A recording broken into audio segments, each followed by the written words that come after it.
Bien, me voilà de retour, hein. C'était une brève interruption. Alors j'ai essayé de retracer je vais essayer plus précisément en 20 minutes, c'est le temps qui m'est imparti, 12 ans d'éditoriaux, plus exactement 50 numéros du Flyer. C'est pas une mince affaire, hein. Il a fallu vraiment que je lise, que je relise, que je revisite ces 50 numéros, mais c'est le challenge que m'a proposé le comité de rédaction pour ouvrir ce colloque et celui que nous organisons le 5 juillet à Marseille. Ça a été compliqué de faire un choix, mais bon, il a fallu le faire et j'ai essayé, donc je vais essayer de vous restituer un peu ces 12 années de Flyer. L'éditorial, c'est un peu l'âme, bien sûr, de la revue. C'est en même temps un thermomètre de nos humeurs, de nos préoccupations. La revue, qui est maintenant créée depuis maintenant presque 13 ans, ça fera 13 ans au mois de juin, a pour orientation principale les TSO, comme vous le savez. Rien d'étonnant à ce que cette rétrospective soit orientée sur cette problématique, même si nos lecteurs les plus fidèles savent que nous abordons bien évidemment d'autres sujets. Alors j'ai essayé de faire une sélection et j'ai retenu les thèmes les plus abordés. Parmi les thèmes les plus abordés, et celui qui arrive en tête, est celui de l'arrêt du traitement de substitution. Il ne faut pas que j'oublie mes diapos. Voilà. Il y a eu près d'une dizaine d'articles sur ce sujet et quelques éditoriaux. Il nous semble que le débat, plus que la question légitime autour de l'arrêt du traitement, est une persistance de l'idéal judéo-chrétien d'abstinence, appliqué en l'occurrence à la prescription d'un médicament. La question encore souvent entendue est combien s'en sortent-ils? Avec son prolongement naturel, je veux dire, combien arrête le traitement? Ça en dit long sur la perception du médicament méthadone ou buprenorphine. D'ailleurs, Jean-Pierre Jacques soulignait à très juste titre dans l'un des meilleurs articles qu'on a eu le bonheur de publier, d'emblée, on constate un imbroglio entre les critères scientifiques et les considérations basées sur les valeurs morales prioritaires. Comme nous avons pris le parti de mettre ces TSO sous la bannière de la réduction des risques, n'en déplaise aux firmes pharmaceutiques qui revendiquent le médicament pour une maladie chronique, nous pensons que la question de l'arrêt du traitement doit se poser à l'aune des risques que cet arrêt occasionne pour l'individu. Le bon moment pour arrêter est probablement celui où le risque de reconsommation non maîtrisée est le plus faible, celui où le risque d'une nouvelle désocialisation est le moins important, ou encore si les consommations d'autres psychotropes comme l'alcool ou les benzodiazépines ne risquent pas de prendre le relais d'un arrêt prématuré du traitement opiacé. Comme pour d'autres interventions en réduction des risques, il est nécessaire de s'abstenir du jugement moral sur la consommation, en l'occurrence là du médicament de substitution. Il faut proposer à l'usager ce qui est possible pour lui, en fonction de sa demande et non des attentes qu'on a vis-à-vis de lui. C'est surtout de ces possibilités dont il s'agit au moment où la question se pose. Le tout doit être à moindre risque pour sa santé. Mais gageons que cette question restera d'actualité dans les années à venir, avec le vieillissement de la population d'usagers recevant ces traitements et l'allongement de la durée de ces mêmes traitements. On espère la voir venir sereinement des cliniciens et des usagers, plutôt que d'un groupe de parlementaires pas très inspirés, en fait. Sinon par des considérations politiciennes, bien sûr, comme ce fut le cas dans un rapport d'une mission parlementaire en 2011. Vous en voyez la diapositive. Ce rapport ne restera pas dans l'histoire de réduction des risques, fort heureusement. Enfin, un autre sujet que j'ai retenu, qui a marqué nos esprits entre la fin de l'année 2005 et le premier semestre 2006, c'est la volonté de classer le Subutex dans la catégorie des stupéfiants. En effet, le 22 décembre 2005, une dépêche APM nous annonçait qu'à la demande du président de la MILDT de l'époque, Didier Gell, la Commission nationale des stupéfiants et psychotropes de l'AFSAPS, qui est devenue depuis la NSM, avait donné un avis favorable à ce classement. Dans Libération du 10 janvier 2006, un article signé Mathieu Coiffier introduisait le sujet en évoquant un vieux fantasme de la droite réactionnaire. De nombreuses réactions ont suivi, bien sûr, parfois excessives. La firme qui commercialisait alors Subutex évoquait de son côté une fragilisation du statut médicament.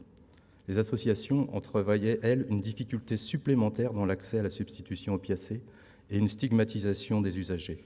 les pharmaciens faisaient part de leur réticence face à la lourdeur de gestion qu'allait représenter le changement de statut. Les autorités de santé leur répondant alors que cela s'accompagnerait forcément d'un allègement des contraintes réglementaires applicables à tous les stupéfiants. En juin 2006, Xavier Bertrand soutenait toujours la proposition portée par la MILT, tout en confirmant la volonté d'alléger la gestion des stupéfiants par les pharmaciens d'officine. Alors que la messe semblait être dite, un groupe de travail associant l'assurance maladie, l'ARSAPS et des représentants des intervenants en toxicomanie est créé le 6 juillet pour rediscuter la proposition de la MILDT. À peine plus de 10 jours plus tard, le ministre décidait de surseoir la proposition. Pour finir, le 16 août, alors qu'il était présent à la 16e conférence internationale sur le sida à Toronto, Xavier Bertrand annonçait renoncer définitivement au classement de la buprenorphine parmi les produits stupéfiants. Ce revirement et le désaveu qu'il signifiait ainsi au président de la MILT n'est probablement pas sans rapport avec des pressions internationales de l'OMS ou de l'ONU qui étaient présentes elles aussi à cette conférence. Soucieuse sûrement de permettre l'accès aux médicaments de substitution dans des pays où le statut stupéfiant est un frein supplémentaire à leur mise à disposition. Cette déclaration, toujours depuis Toronto, résume bien son état d'esprit de l'époque. En matière de réduction des risques, il n'est pas possible de la prôner au niveau international et d'envoyer un message contraire au niveau national, considère le ministre, qui indique avoir également tenu compte du consensus parmi les experts, les soignants, les associations et les patients. Ce débat a néanmoins illustré sans aucun doute la tension qui s'exerce toujours sur les traitements de substitution, avec parfois des aspirations qui n'ont rien de sanitaire.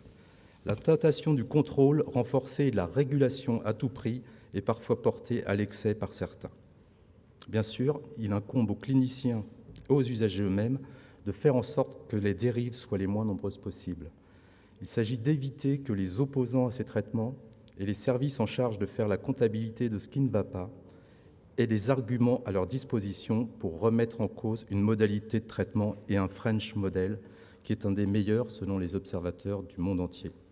Il suffit d'ailleurs d'en parler avec des intervenants d'autres pays, comme les Scandinaves, les Européens du Sud, les Allemands ou même les Anglais, pour se rendre compte que la souplesse relative autour de la délivrance des MSO existe en France. Une possibilité d'avoir 28 jours de traitement emporté pour la buprenorphine, une durée de délivrance quotidienne de méthadone plutôt courte, un accès désormais plus rapide au traitement, hormis quelques endroits où c'est encore un peu plus long, avec un bilan global, notamment en matière de taux de couverture, d'efficacité, de mésusage, de détournement et d'accidents plutôt positifs, par rapport aux pays où les règles de prescription, de délivrance et ou d'accès ne sont plus strictes. Pour finir, nous évoquerons le débat toujours ouvert sur l'élargissement de la primo-prescription de la méthadone en ville, qui a rythmé les éditoriaux depuis 2004 à peu près. Il faut rappeler que ce débat avait été largement ouvert quelques années plus tôt, en 2001, lors de la mise en place de la mission Kouchner. Ce dernier avait confié à William Loewenstein, Marie-Josée Auger-Comont, Jean-François Bloch-Léné et Alain Morel la rédaction d'un rapport sur l'accès à la méthadone en France. Une des conclusions de ce rapport était qu'il fallait élargir la primo-prescription aux médecins de ville.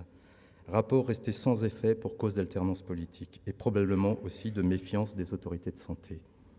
Un peu plus tard, en 2004, lors de la conférence de consensus sur les traitements de substitution à Lyon, le sujet est à nouveau abordé et lors de la conférence de presse du 7 septembre 2004, il est clairement question de cet élargissement. Mais là aussi, aucun politique ne s'empare de la question. Alors l'événement qui a probablement marqué les esprits a été le rapport du comité stratégique du plan national hépatite virale en 2005. Ce rapport, rédigé par des experts des domaines de l'épidémiologie, de l'hépatologie, de l'addictologie, encadré par des représentants des autorités de santé, recommande clairement, parmi d'autres mesures, un élargissement de la primo-prescription de méthadone comme une mesure pour prévenir la séroconversion à l'hépatite C des usagers de drogue. Cette fois, le ministre de la Santé de l'époque, toujours Xavier Bertrand, s'empare du sujet. Il annonce clairement l'objectif d'augmenter de 35 000 le nombre de patients devant recevoir un traitement par la méthadone. En bon politique qu'il est, il souhaite d'abord mettre en place une étude de faisabilité, histoire de s'assurer que cette mesure est possible et efficace. Il confie donc à l'ANRS la réalisation de l'étude Métaville, qui elle-même s'appuiera sur l'expertise d'une unité INSERM de Marseille. Aujourd'hui, nous savons peu de choses sur le premier résultat de cette étude.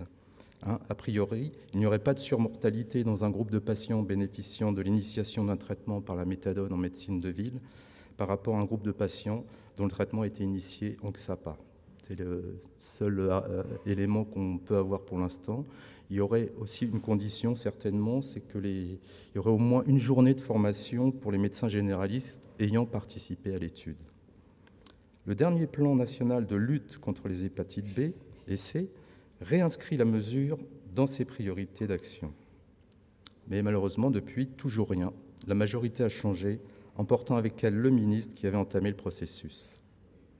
La DGS semble soutenir le projet d'élargissement de la primo-prescription de méthadone en médecine de ville, avec des déclarations d'intention publique, comme celle qui a été faite lors du congrès TDO à Genève en octobre 2012, par la voix du docteur Albert Herskovitch. Mais il faudra sûrement et probablement changer la vision que les autorités de santé ont des traitements de substitution opiacés et de leurs prescripteurs. Un médecin généraliste qui suit un patient sous sirop de méthadone depuis plusieurs années n'a toujours pas la confiance de ses autorités pour changer la galénique du traitement. Le pas à franchir pour qu'il puisse initier un traitement en cabinet semble encore considérable. D'autres médecins souhaitent des améliorations beaucoup plus légères, comme la possibilité de prescrire et délivrer 28 jours de méthadone aux patients les plus stabilisés, pourquoi pas dans le cadre d'un protocole de soins et donc de l'accord du médecin conseil. Malheureusement, il n'y a pas plus d'écho à ces propositions-là. Cet épisode rappelle, s'il en était besoin, qu'il paraît impossible de faire avancer la vision politico-sanitaire des TSO autrement que par le prisme des contaminations virales VIH et VHC. Autrement dit, par des considérations de santé publique et non par des considérations de santé individuelle des usagers.